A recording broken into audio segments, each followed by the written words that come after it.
Historically speaking, the holiday season's always been a huge moneymaker for Hollywood. Production companies, they will schedule release dates between Thanksgiving and Christmas to take advantage of the holiday season. Kids, they're out of school. Parents are having to take off work to take care of the children. After a while, kids get bored at home. They want to go out and do something. In the past, going to the movies was the popular destination. There have been some classic movies released during the holidays: Dumb and Dumber, Back to the Future, Bohemian Rhapsody, American Gangster, 8 Mile. Then you have all the classic Christmas films: Home Alone, Christmas Vacation, The Santa Claus. All these movies were released when production companies were in the business of making money. They created movies people were willing to pay to see. They created movies that were relatable. Dumb and Dumber. Dumb and Dumber is a dumb movie, no pun intended. It's what I like to call mindless television. No thought is needed to keep up with what's going on. But the crux of the story is relatable. A man going after a woman who is clearly out of his league, and he's willing to do whatever it takes to be with her. The vast majority of people, they can relate to that story. Christmas Vacation, another relatable film. Dealing with annoying family members during Christmas, evil boss who eliminates your Christmas bonus without notice, the beer drinking uncle who parks his nasty ass double wide trailer in your front yard, emptying his duty in your driveway. We all have family members like that. We all have that uncle. I was messing with one of my uncles at Thanksgiving the other day because he has this hideous looking trailer parked in his driveway. Now, the situation's a bit different. He has one of those expensive RV type trailers instead of a double wide, but it's still fun to mess with him about it. But you get the point. You get the point. These classic movies, they were successful because the characters, the storylines were relatable. Fast forward to 2022. We are living in an era where production companies, they are no longer focused on creating content the average person will consume. Movies are no longer about entertaining you. It's about changing your mindset, adjusting your mentality, pushing their lifestyle down your throat, forcing you past tolerance into acceptance. 2022 might go down as the worst year in the history of Disney.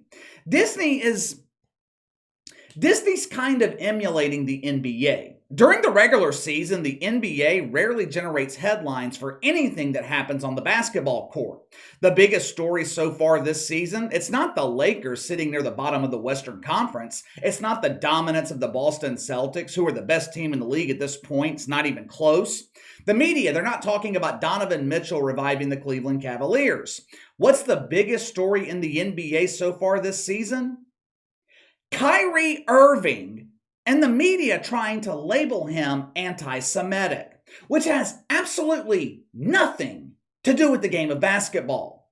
If there's not controversy or scandal happening off the court, you're not going to hear about the NBA. And it's been the same thing with Disney. It seems the only time Disney makes headlines is when they're pissing off the shit fucks or they're alienating the normal people who make up 95% of their customer base.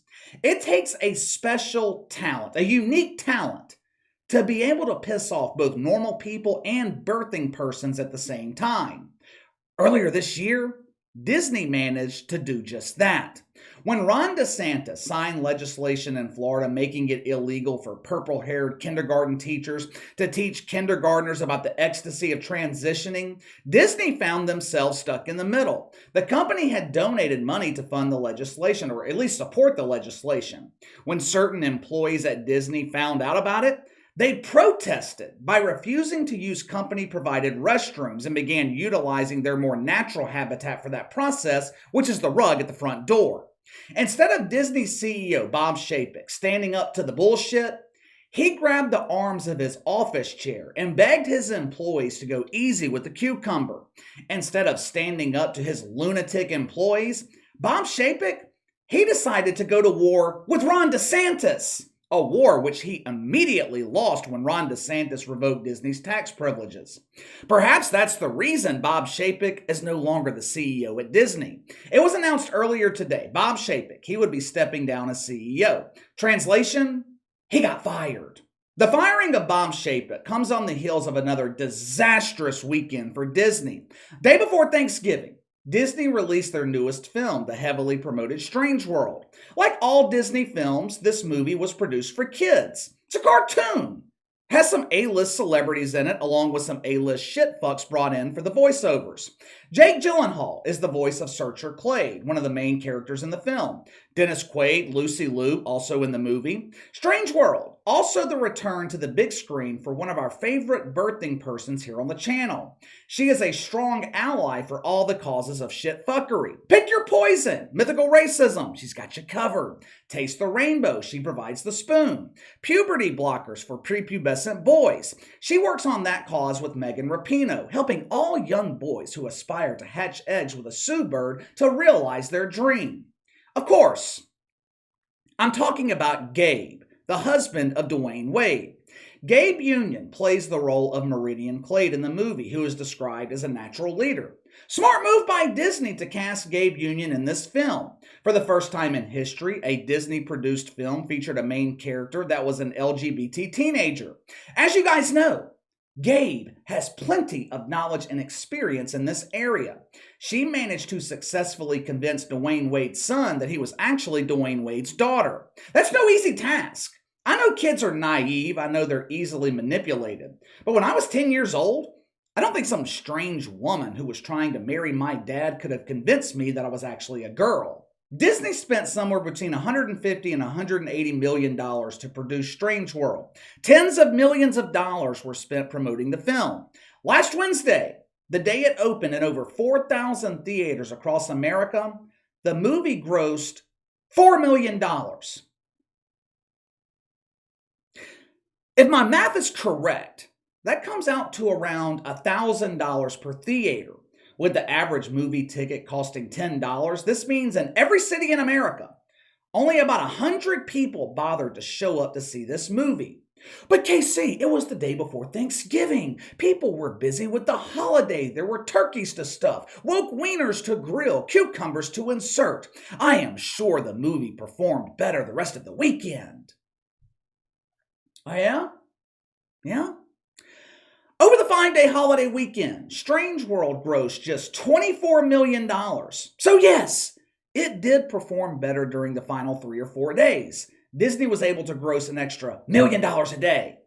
It is being reported that Disney is set to lose over $100 million on this movie. Now, this is in addition to the $8 billion the company has lost with Disney+. Industry insiders are perplexed. They don't understand. They're inventing all kinds of excuses as to why this movie was a huge embarrassing failure. One insider told Variety, "I know what happened. We are still recovering and adapting to the restraints from the pandemic."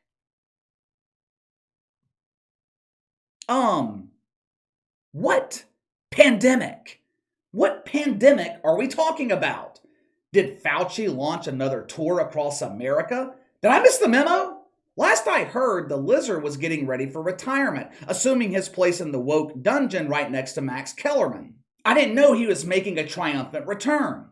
According to this special birthing person, Strange World failed because Disney, they just didn't market the film properly. They spent millions of dollars promoting this movie. Yes, Disney did put a hold on the marketing budget when the movie didn't test well.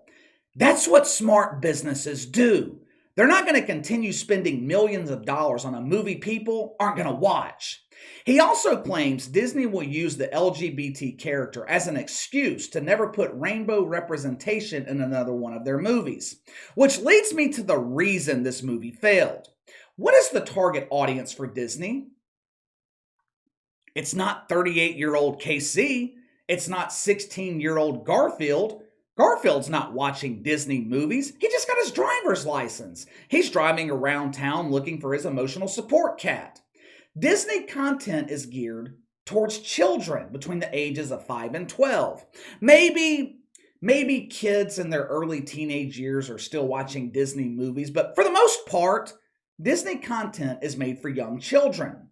How many 6-year-old kids can relate to an LGBT character? How many 6-year-old kids even know what LGBT means? My nephew's almost 6. Yesterday we were at lunch.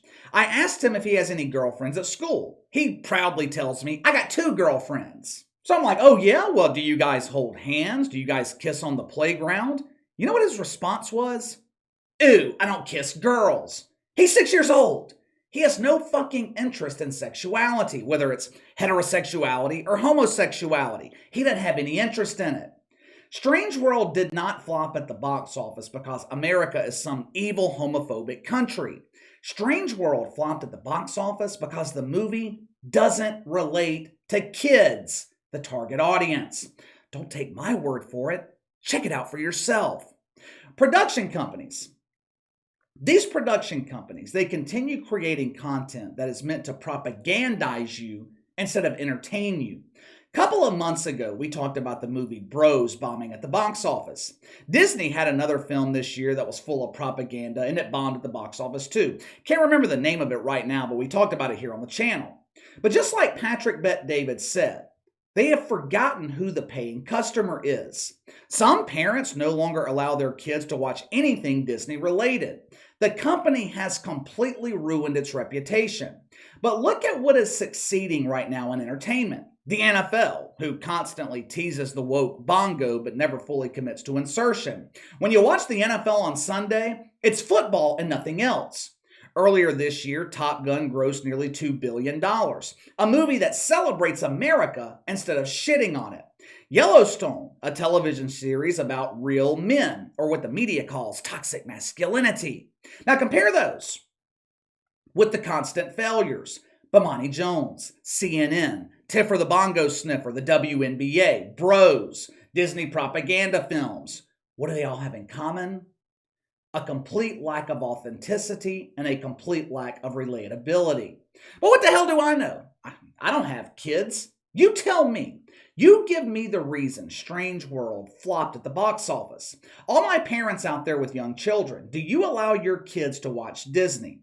Let me know. Sound off in the comments below. Make sure to like and subscribe. Click the notification bell to receive all notifications from the channel. Best way to contact me is by email at btlkc84@gmail.com, KC_BTL84 on Twitter. I'll see you guys tomorrow.